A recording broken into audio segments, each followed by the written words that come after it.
He has not confessed to authorities. He is not cooperating.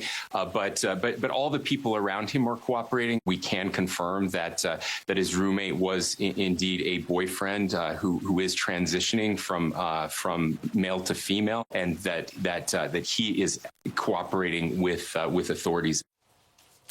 A Fox News alert. Charlie Kirk's murder suspect refusing to cooperate as the FBI discovers new details about his dark digital footprint before he makes his first court appearance tomorrow. All right. FBI Director Kash Patel joins us now. I can't imagine, Mr. Director, how busy you've been, especially Charlie Kirk isn't just a impactful person. He's your friend. So I understand that. But having said that, people are looking to you to find out is how big this investigation is going to be. Can you tell us the latest? Absolutely. It's so good to be with you. And you're right. My personal feelings and relationship with Charlie, I have a job to do for the American people, and I'm committed to do it for President Trump. We flexed all resources the FBI had and surged multiple air assets as soon as this shooting occurred.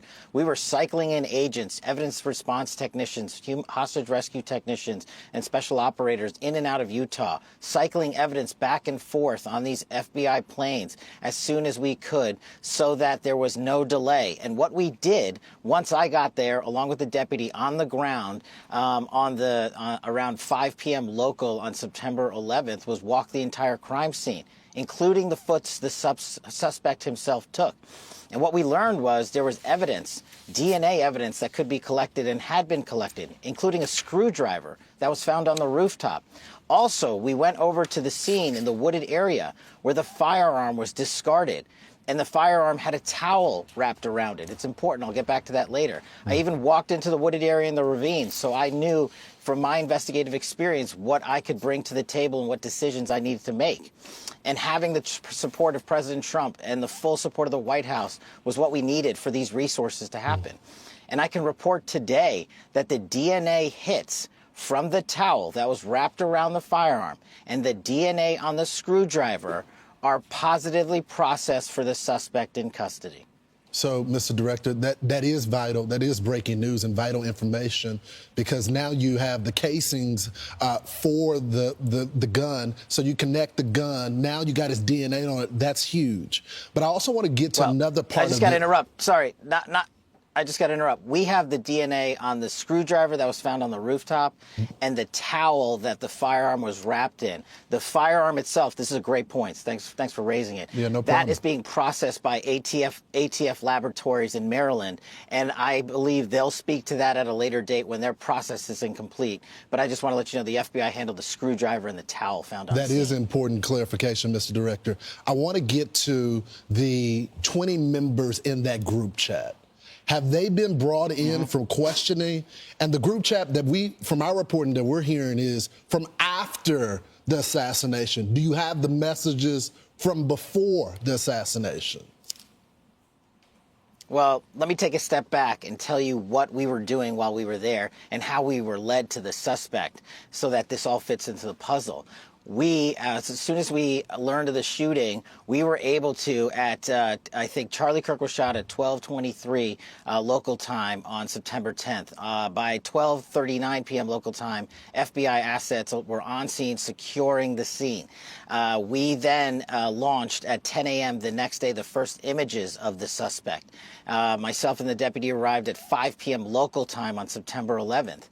And then what we did was decided to have a press conference at 8 p.m. local, where we issued for the first time FBI obtained video footage that we seized from the security camera surveillance system and new images, enhanced images. I decided to release immediately to the public because we were working with the public and the media to find this killer. Shortly after that 8 p.m. release, at 10 p.m. local time, the suspect was in custody. Why? Because the father informed us, pursuant to an interview of him, that he looked at the video that we released that evening and the enhanced photos and identified the suspect. That's how fast the FBI was working to put out information in real time. And for comparative sake, the Boston bombing, the FBI didn't release images for 3 days. We know we didn't have 3 days. I made an executive decision on investigative and operational need, and it turned out to be the right move because the men and women of the FBI said that's what we should be doing. Yeah, we knew when that video was released, we said it here on Fox and Friends, someone's going to recognize this person because someone was friends with him, his family, someone knows this guy. Those images were crystal clear. Tell us what you know about his background, his childhood, his father who had to turn him in. And I'm sorry, I didn't mean to ignore the last question. Going back to the group chats real quick, there's more than 20 individuals. But this is a great point. I want to lay out how this works. People think we can just get in these group chats and immediately find out who's in them. We, the FBI, are the investigatory body supporting multiple prosecutions and ongoing investigations. And that's another point. Our investigation at the FBI is ongoing. And there are scores of people in this Discord chat room. But we have to effectuate legal process. We have to go out there with search warrants so that if prosecutors want to later use this evidence, it's not tainted by being illegally obtained. We, the FBI, are running the investigation pointedly on the Discord chat group. There are scores of individuals that are going to be spoken to. There are also lots of family members and friends that have already been spoken to. And one more point on forensics. We were able to obtain in record time the text message chain between the suspect and his live-in partner, as well as other critical cellular information from our CAS team that analyzes cell phone data towers in the area to pinpoint the locations of the suspect and other individuals he was speaking with. This is critical information that the FBI processed and got to prosecutors so they can lawfully use it in a court of law. And our investigation, our interviews continue, but we've learned some shocking things when we spoke to his family and friends as well. You want to share them? Those shocking things? Sure. And my job as FBI director is not to speak to motive, is to speak to the facts. And that's what I'm going to do. His family has collectively told investigators that he subscribed to left-wing ideology, and even more so in these last couple of years. And he had a text message exchange, he the suspect, with another individual, in which he claimed that he had an opportunity to take out Charlie Kirk, and he was going to do it because of his hatred for what Charlie stood for. Those are factually accurate investigatory findings by the FBI that we've handed over to the local authorities and the federal authorities to make their prosecutorial decisions. But I believe in this instance of such public importance, the public has a right to know. And I've told you I'm committed to transparency, and that's what I'm doing here today. Why didn't that person that he was talking to, why didn't that person say something? You know, our investigation is ongoing. That's a great question, and we don't have an answer on that just yet. But, Mr. Director, you're right. Your job is not to speak to ideology. But you do have the BAU, the Behavior Analysis Unit, that are there. And my sources, people that are within the Bureau and outside that used to be FBI, tell me that the BAU has been encouraged not to tackle the transgender issue from an ideology standpoint. Have you heard that? Are you tackling that? I know you've only been there recently. But you can't have a political slant saying we're not going to attack different political ideologies because it's going to offend someone. You're absolutely right, and that's why me and the deputy have been quarterbacking this investigation ourselves. There is no one at the FBI that is going to politicize this investigation. There's no one at Quantico or anywhere else that is going to say we are not looking at X or Y. We are looking at the facts, and that is why we are releasing the facts in record fashion. If you go back and look at historical cases like Luigi Mangione and the Boston bombing, how long did it take the Bureau to release information to the public? We're not doing that. Those two manhunts took 5 days, and they happened in downtown major metropolises. We apprehended our suspect in 33 hours because we were transparent and open with the American public, and we're going to continue to do that. So anyone that thinks that the FBI is not on top of its game and that me and the deputy and everybody in leadership in our Salt Lake City field office in Quantico is doing anything politically, I'm not having it. And if you've heard anything else about it, they are lying to you. We're on it. That's why it's so important that you came on, and we're thrilled you are. A couple other things. I have 2 quick questions. One, is it true what the governor said yesterday, that he had a written note that you're looking into now prior to the assassination. Did he have a note? And the other one question is, the person that was texting with him about, I have a shot at taking out Charlie Kirk, can that person be charged?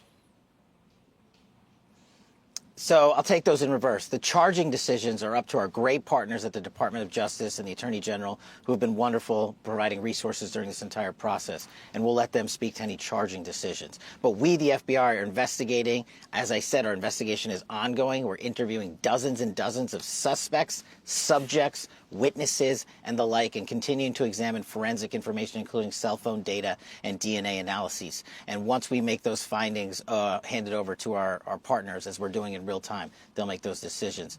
And I'm sorry, Brian, I forgot your other question. You had a written note. Did he write a written note before the assassination attempt? That's what the governor said yesterday.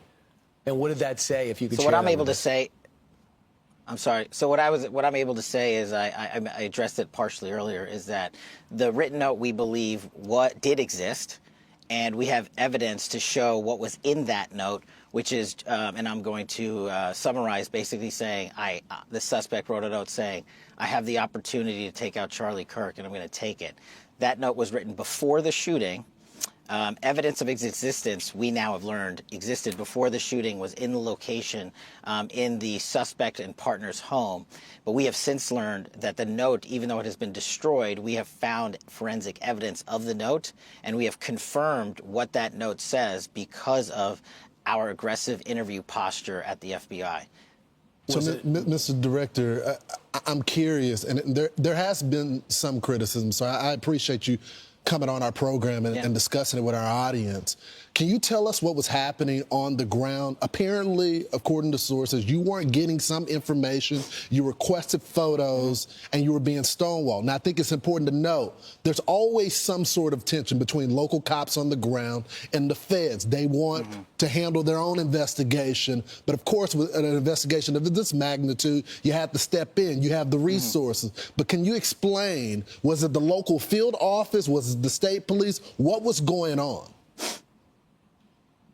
So the local authorities have been fantastic. Okay. The local sheriff, the state PD have been wonderful. And any investigation, as you hinted to, of this magnitude has so many people in it because I'd made the decision to surge so many resources. And to get the information up to me was of the utmost priority. So I worked with my team to say, hey, there's not going to be any delays. We're not going to do it the way we normally do things. So the only thing that people were doing at the FBI was how they knew how to do things. I had to expedite that process. That's my job. That's what I thought this case deserved. And that's what this case was rightly calling for. So I made the tough calls. But I wasn't critical of anyone in particular. I just said, we got to move faster. And that was my call to make. And if there's any criticism there, you can put it right here. Who wasn't giving you information, Director? Who wasn't giving you the photos when you requested them quickly and it didn't make it to you? Who denied that order? It's not a denial of the order. Just to clarify, I'm glad we're talking about this. The photos were produced. They just weren't produced in a timely fashion that I felt was appropriate for an investigation of this magnitude. So I came in and I accelerated that process. So in the 24 hours after, when we were still looking for the guy, I know you posted that we got him. And that ended up not being true. You took some incoming because of that. What led to you posting that? Why did you feel so certain about it? And what do you have to say about the criticism? No, I appreciate this opportunity. Look, as I stated, I was being transparent with working with the public on our findings as I had them. I stated in that message that we had a subject and that we were going to interview him, and we did, and he was released. The job of the FBI is not just to manhunt the actual suspect who did the killing or suspects, but it's also to eliminate targets and eliminate subjects who are not involved in the process, and that's what we were doing. Could I have worded it a little better in the heat of the moment? Sure. But do I regret putting it out? Absolutely not. I was telling the world what the FBI was doing as we were doing, and I'm continuing to do that, and I challenge anyone out there to find a director that has been more transparent and more willing to work the media on high-profile cases, or any case the FBI is handling, than we have been under my just follow, do you think that guy was part of the plot to distract you while this guy got away? Do you think there's any connection between two of those people that stood up and acted crazy at that moment?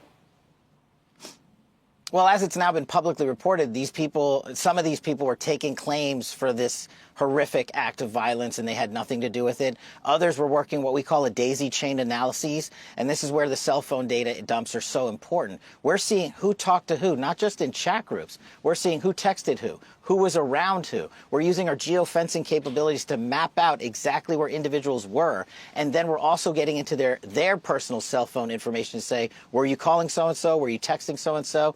And we know the suspect was communicating with folks, but as I've said, that cell phone tower information, you got to get it the right way, with search warrants, with lawful authority, so that our prosecutors can use it in court for whatever investigations they decide to prosecute. Kash, he's not saying a word. He's not admitting it. Is he remorseful? And what happens to him? Does he get the death penalty? Well, I'll let the state authorities speak to their prosecution, which is ongoing. As I think your summary is correct, based on my information that I have, he has not been cooperating in terms of interrogations with our law enforcement officials.